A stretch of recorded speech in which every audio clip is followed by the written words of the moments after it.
ప్రజాస్వామ్య స్ఫూర్తిని ఆ చట్టసభల్లో కేవలము భజన మండలి జగన్మోహన్ రెడ్డి గారిని పొగిడే స్థాయికి దిగజార్చినారు. ఇది అక్కడ ఉండే బాధాకరమైన పరిస్థితి. ఇప్పుడు ఇప్పుడు చూస్తే ఇంకొక 1 minute అండి, నేను ముగించేస్తాను. 4-5 మొత్తం అడ్మినిస్ట్రేషన్ అంతా ఒక 4-5 పాలెగాళ్ల చేతుల్లో పెట్టేస్తారు. సో పాత రోజుల్లో మా రాయలసీమ ప్రాంతంలోనే వాళ్ళు పాలెగాళ్ళు అని చెప్పి, సో ఎంటైర్ పవర్ వాళ్ళ చేతిలో కాన్సన్ట్రేట్ అయ్యేది.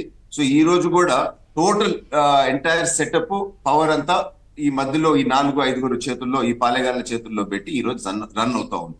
గతంలో కనీసం వైఎస్ఆర్ పార్టీ ఒక ప్రైవేట్ లిమిటెడ్ కంపెనీ లాగా రన్ అయ్యేదండి. ఎందుకంటే చెల్లి తల్లి ఉండేది.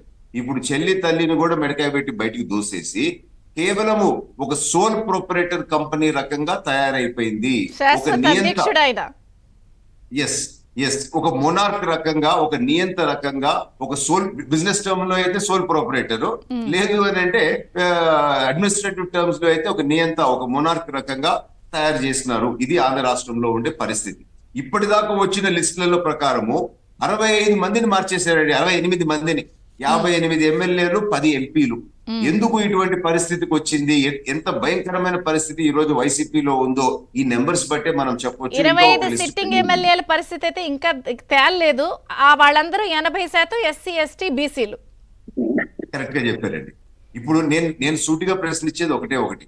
ఇప్పుడు మీరు చూస్తే నరసరావుపేట ఎంపీ గారిది ఇష్యూలో ఫస్ట్ టైం వైఎస్ఆర్ నుంచి అనేక మంది ఎమ్మెల్యేలు ఆడ నుంచి వచ్చి మేము ఆయనకి ఇవ్వను అని చెప్పలేదు, గుంటూరుకి పోండి అని అన్నామే, కానీ ఆయన అంత లోపల రాజీనామా చేశారని చెప్పి వాళ్ళు సంజాయిషి ఇచ్చుకునే పరిస్థితికి వచ్చినారు. ఇంతకు ముందు యాటిట్యూడ్ లేదు.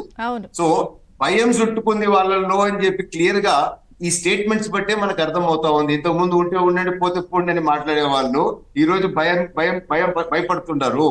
అదే విధంగా గంటా శ్రీనివాస్ గారు ఇచ్చిన లెటర్ ఎప్పుడు ఇచ్చినారండి? రెసిగ్నేషన్ లెటర్ ఎప్పుడో వైజాగ్ స్టీల్ ప్లాంట్ ఇష్యూ అప్పుడు.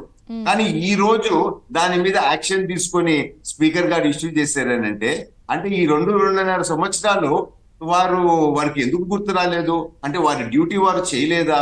లేకపోతే ఈ పాయింట్ లో వారు యాక్షన్ తీసుకుంటున్నారు అని అంటే దాని వెనకాల ఉండే భయమో కుట్రో ఏందో మనం ఒకసారి ఆలోచించాలి. సో ఇప్పుడు నేను ఓవరాల్ పిక్చర్ పెట్టడం జరిగింది, ఏ విధంగా వ్యవస్థల్ని నాశనం చేశారు.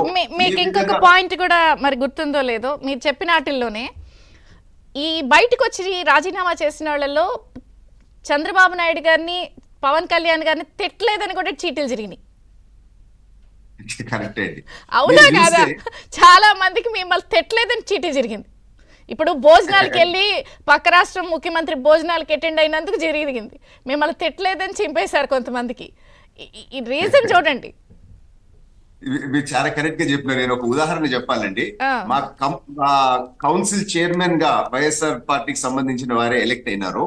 సో చైర్మన్ ఎలక్ట్ అయినారని చెప్పి నేను ఒక విందు భోజనము పెడితే క్లియర్ గా జగన్మోహన్ రెడ్డి గారి ఆఫీస్ నుంచి ఇన్స్ట్రక్షన్స్ అంట, టీడీపీకి సంబంధించిన ఎమ్మెల్సీ మీరు పోవద్దు అని చెప్పి. అంటే క్లియర్ గా ఒక డివైడ్, పొలిటికల్ డివైడ్, ఒకరొకరు కొట్టుకోవాలా, కలవకూడదు, మాట్లాడకూడదు అనే మనస్తత్వము వైఎస్ఆర్ పార్టీలో ఉండే వాళ్ళది. అదే విధంగా ఎవరు తిడతారో, ఎవరు దూషిస్తారో, ఎవరు అటాక్ చేస్తారో అంటే ఫిజికల్ గా వాళ్ళకి ప్రమోషన్స్ వచ్చినాయి. గతంలో బుద్ధ వెంకన్న గారు మా వేరే నాయకుల పైన అటాక్ చేసిన వాళ్ళకి చైర్మన్ పదవి ఇచ్చింది మనం చూసాము. చంద్రబాబు నాయుడు గారి ఇంటిపైకి అటాక్ కి వస్తామని ఆయనకి మంత్రి పదవి ఇచ్చింది మనం చూసాము. సో క్లియర్ గా ఎవరు తిడతారో, ఎవరు టీడీపీ మీద ఘర్షణకి లేకపోతే కొట్టేదానికి వస్తారో అటువంటి వాళ్ళకి ప్రమోషన్స్ ఇవ్వడం జరిగింది. క్లియర్ కట్ వైఎస్ఆర్ పార్టీలో ఎవరన్నా ఉండాలా అని అంటే నోటికి వచ్చినట్టు మాట్లాడాలా, దూషించాలా, ప్రజా సమస్యల కన్నా తిట్టే పనికి ఎక్కువ చేయాలి. లాస్ట్ మాట చెప్పి నేను ముగిస్తాను. లోకేష్ గారి పాదయాత్రలో మీరు చూస్తే అన్ని వేల కంప్లైంట్స్ మాకు రావటం జరిగింది. ప్రతిరోజు ఇంటెలిజెన్స్ వాళ్ళు ఏవి సమస్యలు ఉన్నాయి, ఎవరెవరు కంప్లైంట్ చేస్తున్నారని చెప్పి ఫోటోలు కూడా తీసుకుంటుండారు.